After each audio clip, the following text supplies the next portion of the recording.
Hearing and listening. ഈ ഹിയറിങ്ങും listening തമ്മിൽ ഒരുപാട് വ്യത്യാസമുണ്ട്.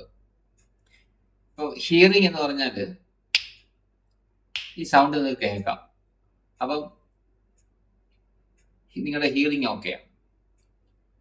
പക്ഷേ ലിസണിങ് അല്ലാതെ, ലിസണിങ് എന്ന് പറഞ്ഞാൽ അതിനകത്ത് നമ്മളൊരു കാര്യം കേൾക്കുകയും ബോധത്തോടെ കേൾക്കുന്നതിനാണ് ലിസണിങ് എന്ന് പറയുന്നത്. ഞാൻ ഉദാഹരണം പറഞ്ഞാൽ നിങ്ങൾക്ക് മനസ്സിലാവും. നിങ്ങൾ നിങ്ങളുടെ ഒരു സുഹൃത്തിനോട് ഒരു കാര്യം പറഞ്ഞു കൊടുക്കുക, അയാൾക്ക് ഏറ്റവും ആവശ്യമുള്ള കാര്യമാണ്, നിങ്ങൾക്കറിയാം. പക്ഷെ അയാൾ കേൾക്കുന്നില്ല. നിങ്ങൾ പറയുമ്പോൾ അയാൾ മറ്റുള്ളവരെയൊക്കെ നോക്കുക, അയ്യോ ഇവരെല്ലാം ഇയാൾ പറയുന്ന എനിക്ക് പറഞ്ഞിരുന്ന പോലെ ആണല്ലോ, അപ്പം എനിക്ക് ഭയങ്കര അറിവുള്ള ആളാണല്ലോ, അപ്പം നാട്ടുകാരെല്ലാം കാണുമല്ലോ. അപ്പൊ ഇങ്ങനെ അയാൾ യഥാർത്ഥ ലിസണിങ് അല്ല.